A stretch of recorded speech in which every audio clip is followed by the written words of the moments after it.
Chapter 24, The Benefits of Being an Octopus. On Saturday morning, my mom announces that she's going grocery shopping. Who wants to come, she says, staring directly at me. I nod. I'll get Bryce and Aurora ready. I drag Bryce and Aurora out of their pajamas with the promise that we can hang out in the toy aisle as long as they want. And finally, the two of them, along with Hector, are strapped into the back seat of Lenny's car.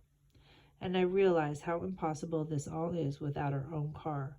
If we leave, what's it going to look like? Us walking down the shoulder of the road, hauling a car seat and a booster seat with us?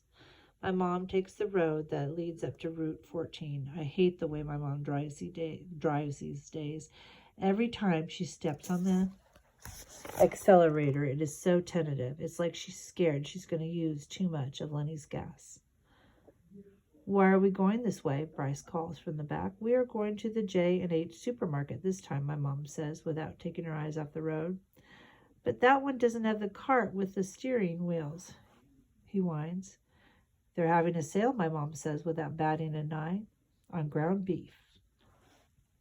Part of me wonders if she's lost her mind, but then when she pulls into the parking space, she hands me the EBT card. Don't spend more than $5 and don't buy anything except for ground beef. And keep the kids occupied as long as you can. I'll meet you back here. She gets out, hoists Hector onto the hip, and starts walking quickly out of the parking lot towards Family Services. Half an hour later, Bryce and Aurora are driving packages of Matchbox cars around in the toy aisle when my mom shows up again. She shakes her head when I meet her eyes. Not a single opening for our low-income housing, she whispers. The waiting list is years long. We'll find something, I say. Right?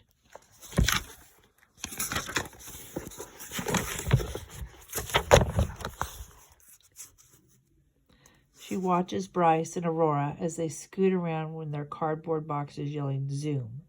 Wherever we end up, she says, we're going to need a car, and there's no way we can afford one right now. But we can walk places. If we live downtown, we'd be close to the laundromat, and you'd just have a long walk to work instead of the other way around, I say. With Hector, and then you walk all the way back with him and Bryce and Aurora after you pick them all up?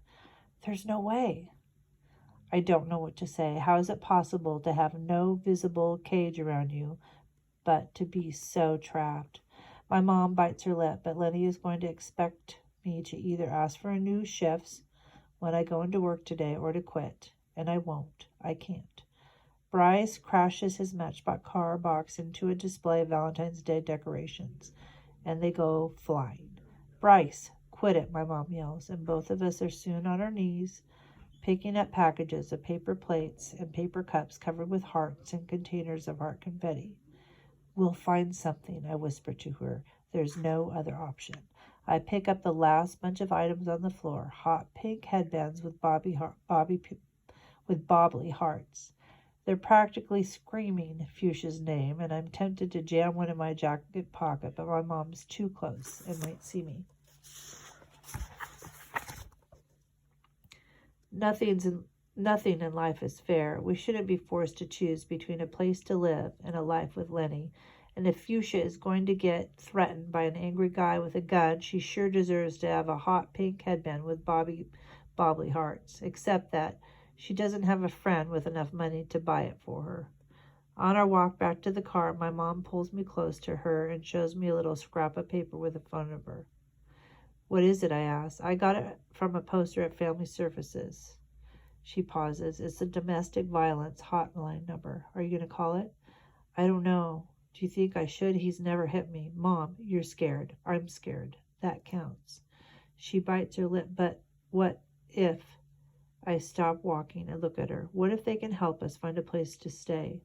You need to call them. I'll get the kids in the car while you do. A tear slips down onto her cheek, but she nods okay. When I've gotten Bryce, Aurora, and Hector all buckled in and kept them occupied by singing Baby Beluga about 40 times in a row, my mom climbs into the driver's seat and stows her phone in her purse. So, I ask, we need to have a safety plan in place if we ever manage to leave, she whispers, and we can apply for a protective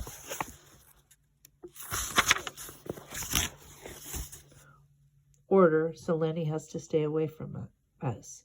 They asked if he cares about his reputation enough to obey a protective order. She lets out a long breath.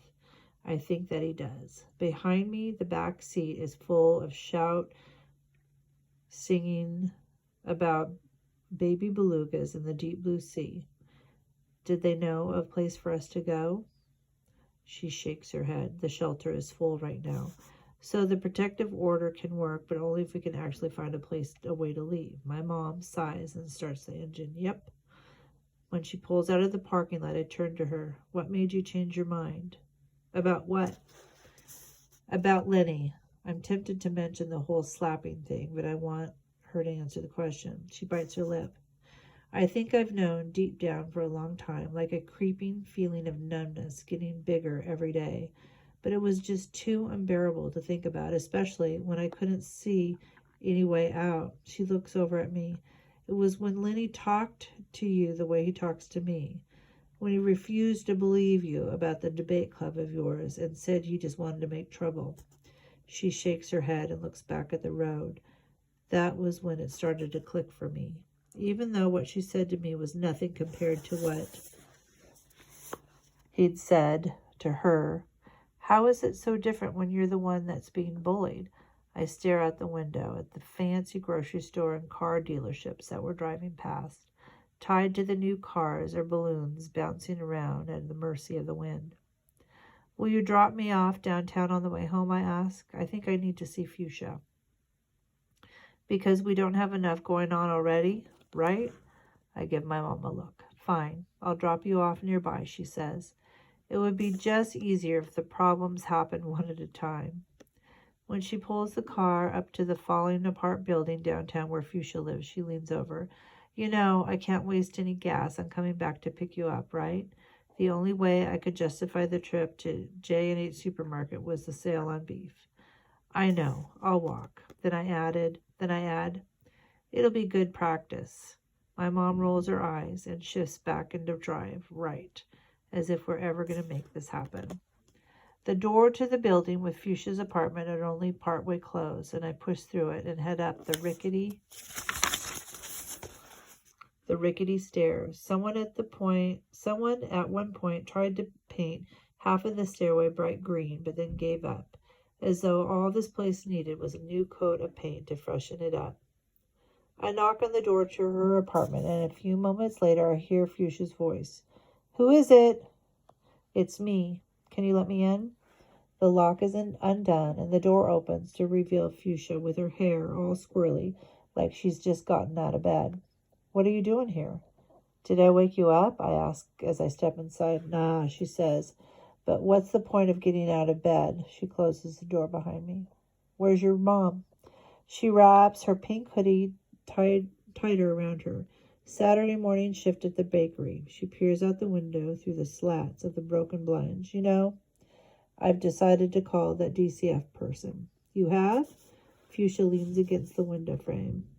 Just haven't done it yet. I nod. You know, you say you like your alone time, but I figure I should be here with you, whether or not you decide to call. I take my coat off and hang it over the one chair that's pushed to the side of the room. Sometimes it's better to have someone at your side. Fuchsia eyes me. Thanks, she says slowly.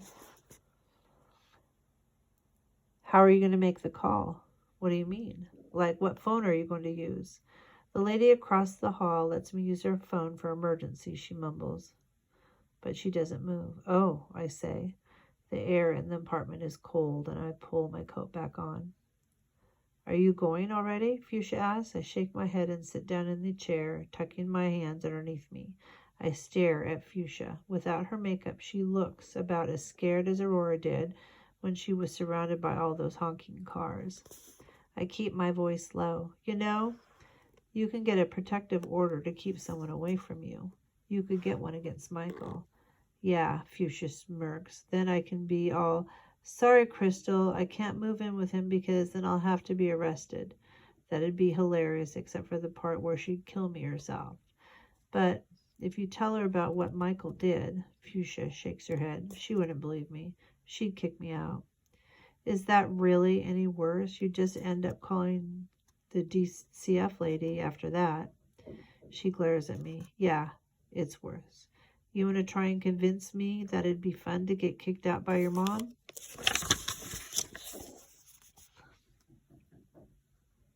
To have her choose some angry troll man over you? No, I'm going to be the one who gets to call the shots, not her. Fuchsia peers over the top of the hoary frost on the window pane to look outside and then goes to the fridge and pulls the door open. As soon as she does, a small ball of black and white fur zips in from the bedroom and starts weaving between Fuchsia's legs.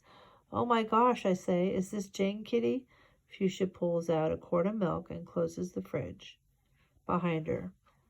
She can be totally asleep, but the sound of the fridge opening gets her every time.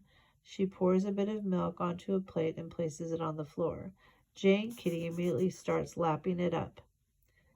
You and I aren't so different, are we, Jane Kitty? Fuchsia says, stroking her little furry back. And I'm going to lose you no matter what Fuchsia's voice cuts out early, and she turns away from me. She doesn't want me to see her cry again. I take a deep breath. Maybe I can't give Fuchsia a bright pink headband, but that doesn't mean I can't help a different way. What if I were here with you when you did it? I asked. If I were here when you told your mom about Michael. You mean so she can kick you out too? Sometimes people are different if someone else is there. I shift on my hands. And if she kicked us both out together, then you wouldn't be alone. I expect Fuchsia to smirk and maybe throw something at me, but she doesn't. Okay, she whispers. She keeps petting Jane Kitty and doesn't look up. Did you say okay? I ask. Like, you'll really tell your mom what happened? If you're going to be here for it. I watch as Jane Kitty finishes lapping up the milk and Fuchsia scoops her up into her arms. Fuchsia, who doesn't care if she has asthma, but is going to love that furry ball kitten anyway.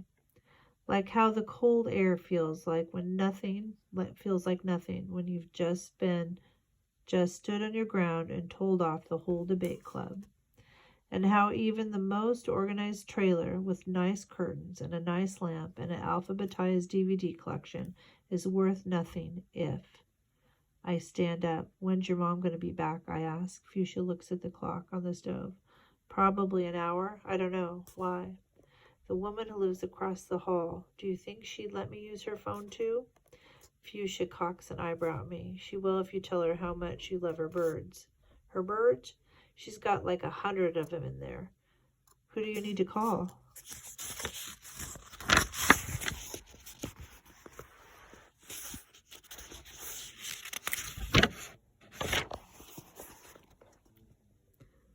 I'm already halfway to the door. I'll be right back. As soon as I'm at the door to the neighbor lady's apartment, I hear the birds, and it only gets louder once I get inside. The neighbor lady is a bit old and stooped and has a small parrot hopping around on her shoulder with about another 24 birds in cages behind her squawking up a storm, probably all arguing about they should get shoulder privileges too. Just keep it short, she says over the racket of cheeps when I ask her if I can use her phone. I follow her into her room, one that has even more birds. Your birds seem really sweet, I say, or enthusiastic. The smell that hit me when I first opened the door into the apartment only gets stronger in the next room. I can't really place it. It's like damp newspaper, but more funky. I'm pretty sure it's the smell of too much bird. Still, the little parrot hopping around on the neighbor lady's shoulder and burrowing its beak into its feathers is pretty cute. The lady grabs a little yarn ball from a pile on a small table as she passes it and tosses it up to the bird, who grabs it with his beak, like a tiny dog with feathers. The neighbor lady stops at the old-fashioned kind of phone. Not only is it the big kind that isn't a cell phone, but it's got a loopy spiral cord that's connected to the wall. Thank you, I say over the chirps. I dialed my mom's cell number. It's me, I say when she picks up. You better not be calling asking for a ride. I'm not. Good, she says. She drops her voice because Lenny is already suspicious about why I had to drive all the way up to Route 14 for groceries. The ground beef sale calmed him down a bit, but he's still acting funny, like he knows. I cover my other ear to try to block out the bird sounds. I can barely hear her. He doesn't know, I say. But I haven't told him yet that I would quit my job. He knows I haven't said that. I can tell. It's like he's watching me, waiting to strike. I know he's never hit me before, but where is he now? He went over to Sliders to help him move a couch. Did they take the car? No, Slider came by and picked him up, but I told you I'm not giving you a ride. I know he's going to check the mileage on the car as soon as he gets back, and I don't. Mom, I cut in. How much do you have saved up for rent? Well, I didn't pay Lenny the rent I owe him yet, but that's the other thing. I think he knows about that too. I told him I didn't have time to go to Walmart to cash this week's paycheck. But I've never been a good liar, and I try to ignore the panic. Okay, so you have the money from this week's paycheck, I say. That's something. And I still have a little bit left from my tips from the week. But even then, it only adds up to about $167. What if I was able to get someone to rent this apartment for that much? There's no way, she scoffs. Rent for $167? Have you lost your mind? There'd just be one catch, I say. What? That it's a garbage can and not an apartment? It might just come with some people already living in it. Who? I take a deep breath. Fuchsia, I say, and maybe her mom if she wants to stay. My mom sucks in her breath. Oh, honey, you know what Crystal's like. Don't fool yourself to think that she's changed. I know, Mom, I say. But you know what happened to Fuchsia? And if that's happening to Fuchsia, then what's happening to Crystal when no one's around to see? She's quiet for a long time, and all I can hear is some muffled cries of the birds around me. It might be messy, I finally say, but the only way we're going to have a chance is if we stick together.